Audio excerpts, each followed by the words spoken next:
với nó chia nó chị còn hạt tao con chờ xong rồi nó xứ chị bây giờ lòng á của từng nụ nó hạt con chờ thế nó nói chị cho bé bán nó mua xứ chị bé giờ bài nó bé muốn với nó chia ok nữa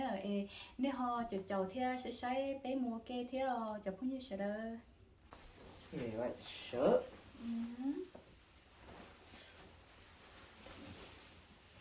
No, we got. Cái nào xí đúng không ạ? Cái nào xí đây không ạ? You told me to wear wait. Yeah, if you want. Cùng cái nào xí đúng là tao. Yeah, both. Only one. Why not both? Ít đúng sự. Cái nào xí đây không? Yeah, wait, I have to put these on. Con nó chơi nó nhục có một cái option xứ ta xin tôi share cái cũ nữa. Oh, that look weird. No. Ta tôi trong hộp rồi nó chơi của cho của auto menu cho bài sấy nhá nè. Auto menu sẽ mất lần cao đi. Itu này gõ sao, itu gõ sao.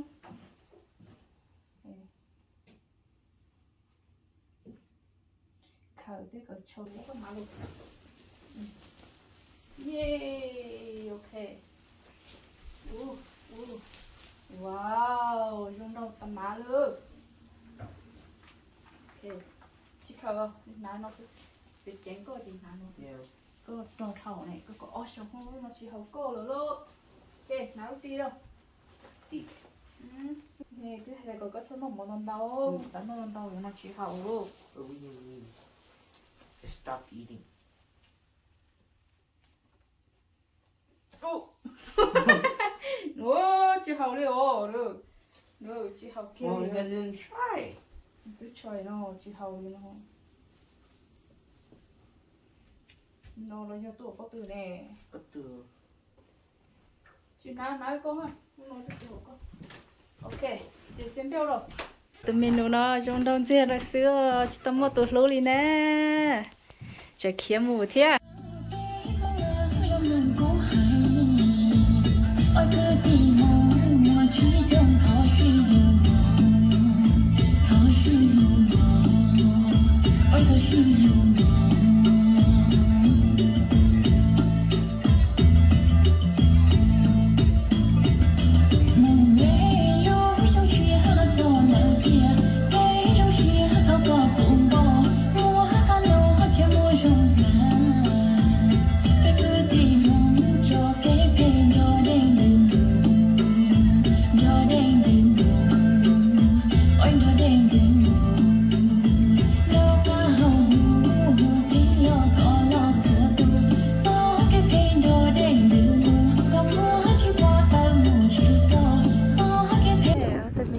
Cho tôi sẽ có mua lì hộp mắm tôi nè, giờ mua lì hộp mắm tôi chè, giờ cho gần bò nè, mà là đó tôi xuống đông xì hay chè bé tôi cho đợt có trùng nữa, bây giờ muốn cho họ chè đó, sẽ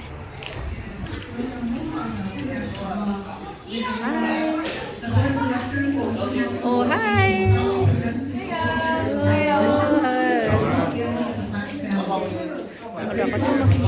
Là mấy lên lúa cây hú cây pli nè. Hello. Ở ô châu nè. Chúng chia theo. Drink.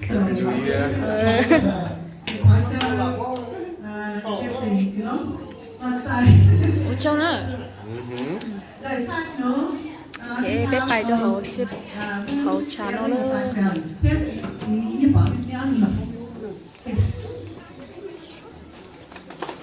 Hãy subscribe cho kênh Ghiền Mì Gõ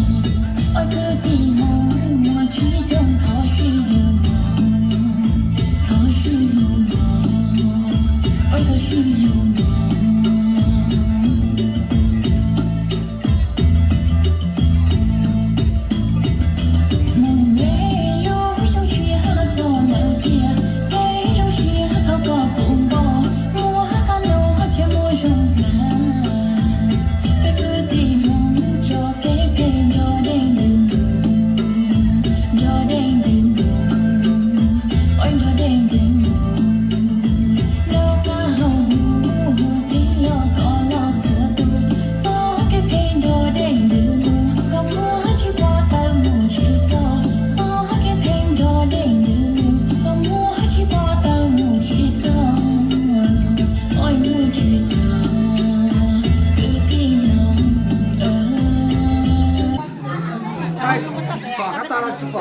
cho nên chế mũ vui xí nào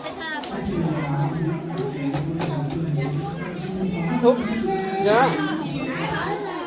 số ra nó nô tế sự lấy họ vẫn chơi hả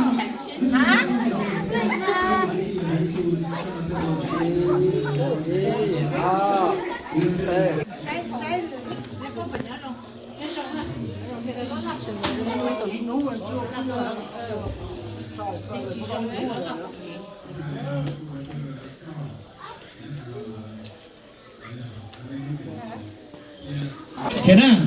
ý số một tuần đây là thì bây giờ tuần chúa nè cho bây giờ tuần này tuần chúa ok em nói cho nên chế mà tuần chúa nè nên cũng mới lại càng đâu cho tuần chúa thế này là nên cho nó cũ xí nè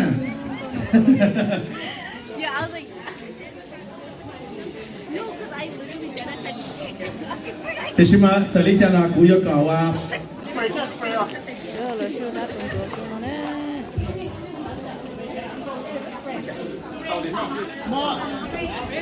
lấy thì bây chúng nó chănตัวแล้วthì bây giờสิ่งนี้ตัวย้อนมาต่อตัวจะตัวที่ห้าแค่ก็ไม่ตัวย้อนแล้วนะ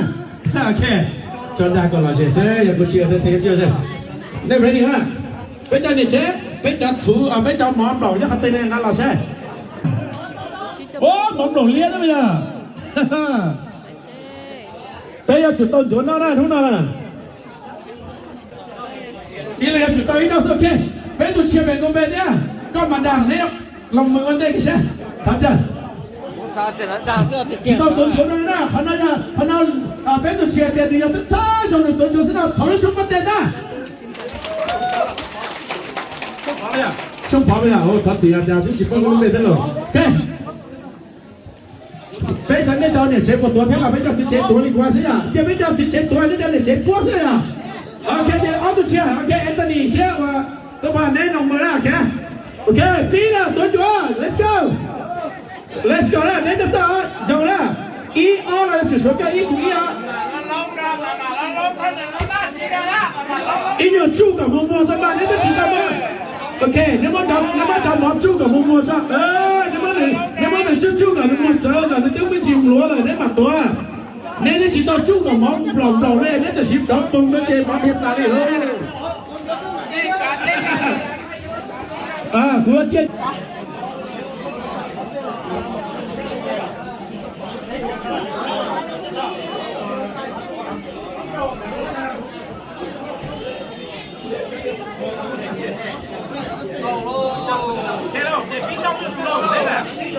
Cái này nếu mà ý nhân đâu có món sắc thiệt á, đó món thiệt đó, cái chuyện này có món thiệt đó, chưa chả, bố lấy là nếu mà khờ, chia ra họ thì nó chỉ tao tuần chuẩn thôi, mà mạo teo đấy sao mà tao bé nhập tuần chúa giờ rồi đó, ok, giờ hai tên lim plò á, thì có chủ bác chủ còn lim plạc đó là cái này, thế, bây giờ có lim plò tên mà chủ còn plạc nó là nè chủ chết tuần chúa.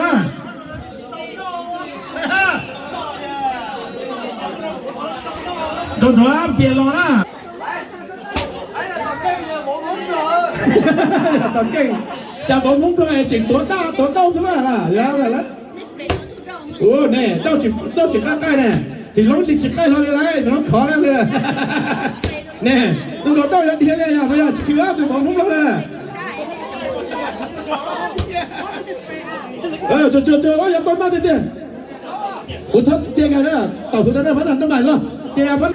nè hay cầu hồng, là chủ đề các sắp bên của sát đạn à, nè hay chỉ hồng này, hay hồng chơi tối đó. Tối lên cổ đâu cho mà đi bắt hành trong bài bắt hành được cái màn chân đó nè. Ô, phải một tàu chuẩn nó nè. Dạ. Tôi cả tao nó cho mặt thả. Thả hò ra, cũng thích cần đấy thả hò á. Cái chế mà ăn lên à, nhưng mà nhìn lên là hành đó. Nên thật mà in lên nó xin trò hò cắt đạp tao nè.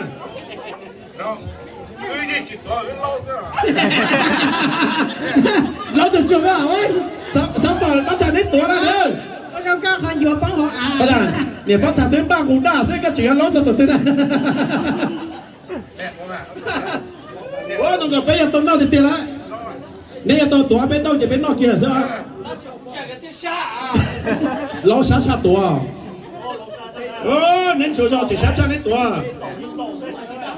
bắt đầu thọ chỉ ăn nhưng chỉ cho tao mua này tao tua nhật đâu đấy mua chè chứ mua chủ nào nhá ok thế nào tua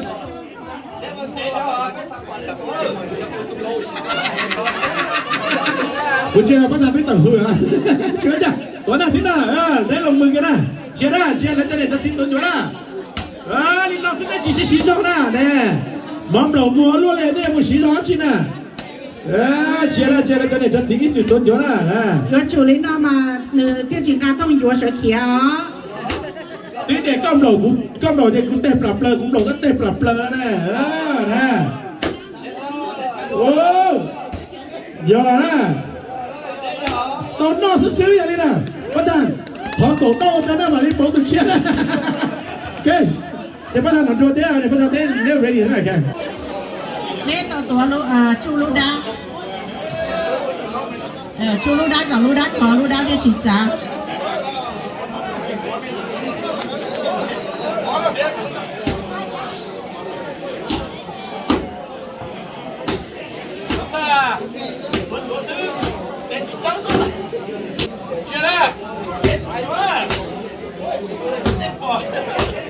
giờ xong tiêu tiêu đó chả nó nè chả nó giờ xong tiêu tiêu nè giờ tao vừa nó đấy chả nó nè nên cả mình ngồi là chứ mà cho một phải đâu lớn nào tí xí nè tao xong mua bé 3 tuổi đầu nó là nhưng 3 tuổi đầu bé sẽ là nó 3 tuổi đầu nên nó tí xí thế tao xong mua nhưng mà là khổng nó tao cho cả tao chạy ra cho thầu bé nó mỏ lời kể bé như nó mỏ thế là hai khổng tao cho hai đi ta phải lo theo là hai chọn chúa cho một chữ số tha nó rồi của bác trai thì bé cho mỏ nên mà nó bé nó mỏ nữa bé cũng có đây hầu cho thấy đỡ hầu nhớ đâu thì nó trong này rồi cũng nó phải cho thì đi xin thế nó tiền thì đây là một ngày đây là hầu sắp sao mua nữa mà chả nói nhớ tao thu đó chả nói nè của tôi để mỗi chế với cho nó là của tàu tân chí đầu tiên là chế vừa nó nè ya tân chí cơ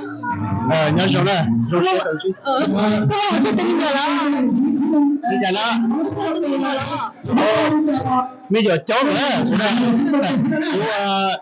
là bên này cho ra chuyên tàu chỉ chơi đấy chỉ mà có xa tuổi xe này bây giờ tân chí cơ chế với trăm vừa nữa kia dạ rồi sẽ cần gọi là tân chí có theo cái ô linh đó mà con nhớ cho họ thực sự cũng nhớ họ Appleton đó nè nó Appleton Wisconsin đó là hai đôi cái chỗ mua thì cái chế không có rồi không có gì là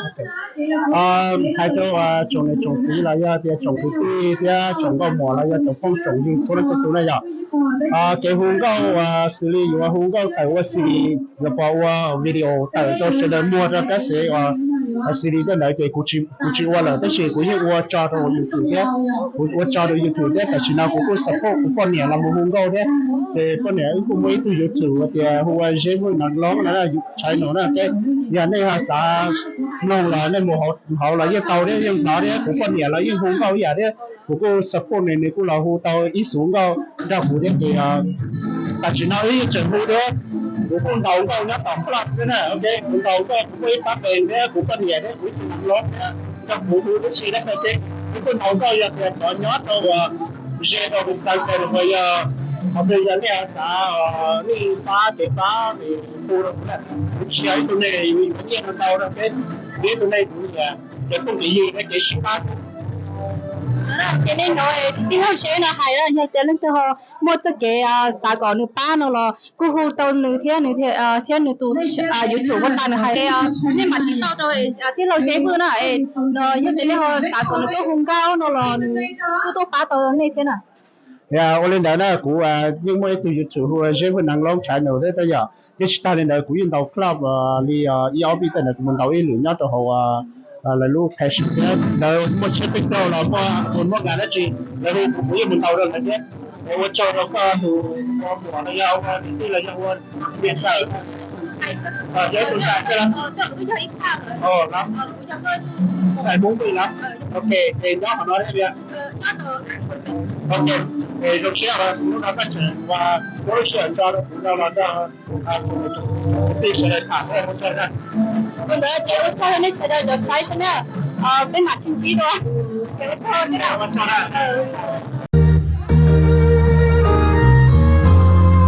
ra có xin luôn nào cái sao cả bên số này cho tụi chúng đi ra con là thế này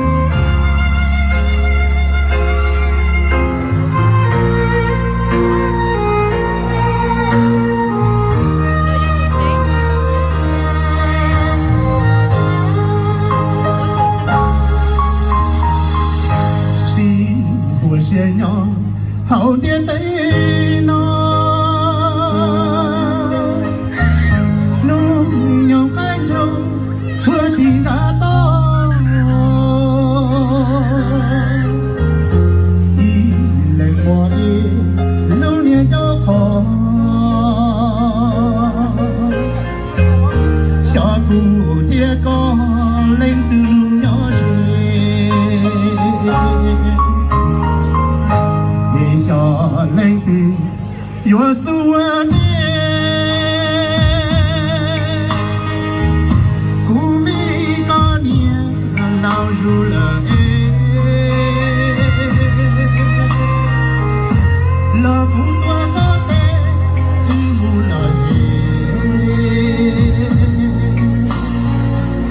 cho tu nhà ua te lu nei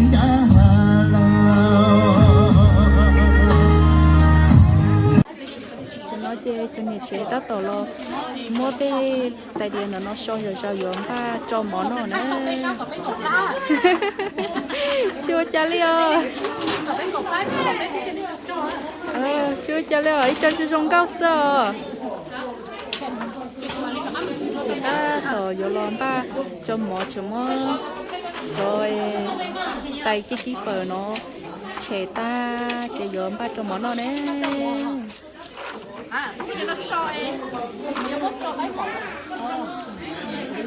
nó phải trao gì tao nó cái vỏ lơ đó rồi rồi cái lá nó té rồi cái vỏ nó nè đi cho cô cá mà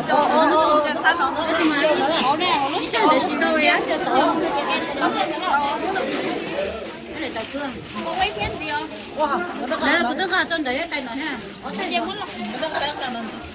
nó mất cái gì nhá cái số này xả lá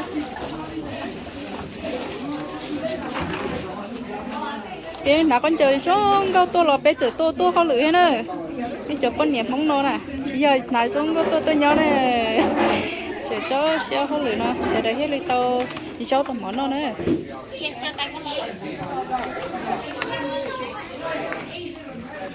cho con xe ra sao hả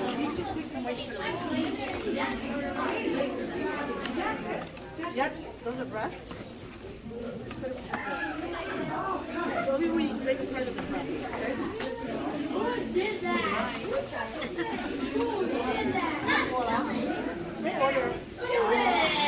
sẽ tìm nó sẽ lỗ hồ đã chi ra tìm nó chơi tới trong cái kia nó tốt thiệt bây giờ để cá chép lên nó để cá hình điều cho nó cho các cá tổng buffet cơ chia mà cái chia mà cá cứ gì thằng đấy đừng ký anh chị order cho nó tôi sẽ đến nó kia món đà còn mê chứ thích chọc sẽ đến nó tôi chọc không mà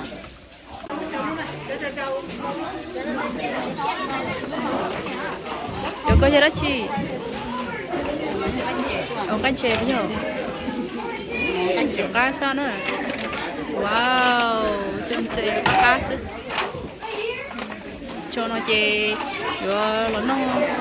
mò nó họ ta chè sẽ đợi thiết li rồi tao mù tôi dùng một chế lo họ mù tôi chỉ mù lo họ nhớ họ xin gì nữa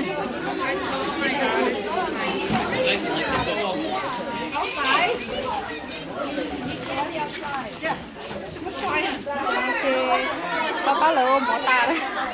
và thì sát cái lên từ đó nó nhớ ít hơn bên nó rồi nó chưa giờ nhớ nó tối thế cho mong chè sẽ nó mò được chứ nhớ bên lui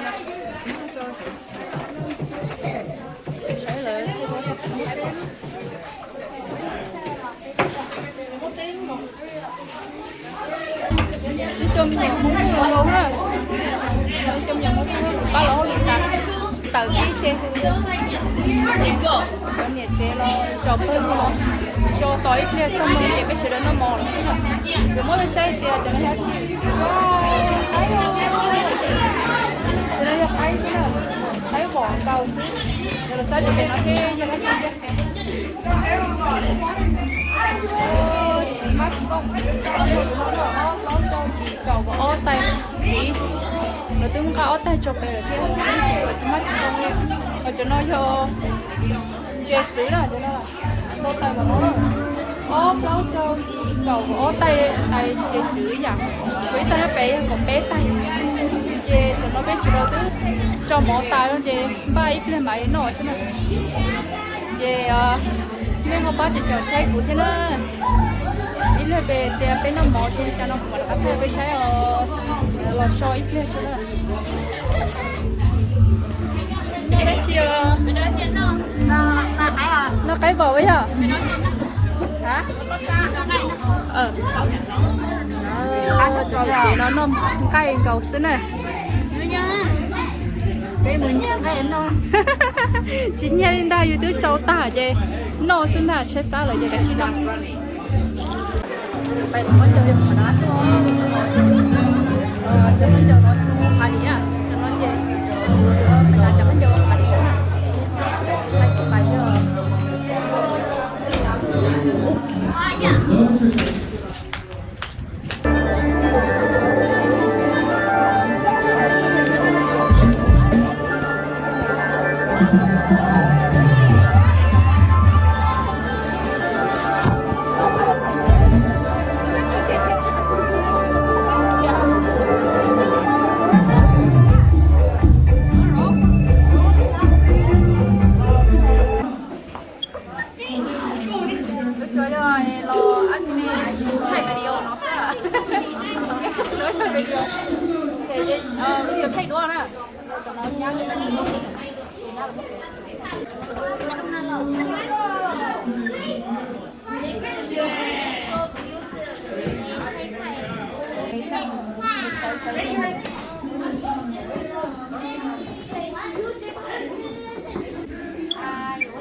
Thế đó.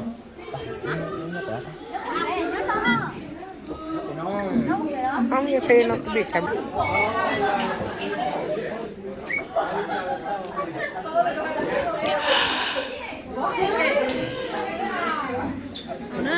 chả sáng tổ ha đi nó em cứ ha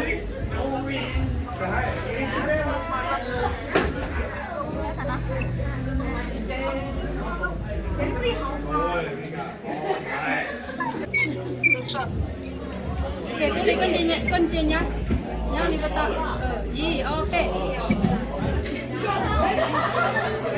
Đó, nhất là cô. Đấy, sắp rồi to.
chị có phải chế chị có sao phải chịu chế đó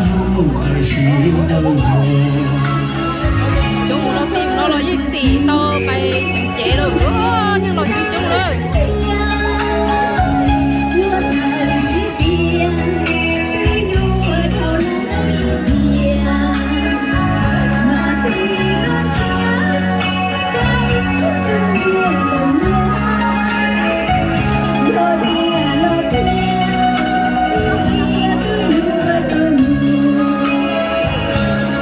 buồn cho ta thảo ơi xin chi đi cha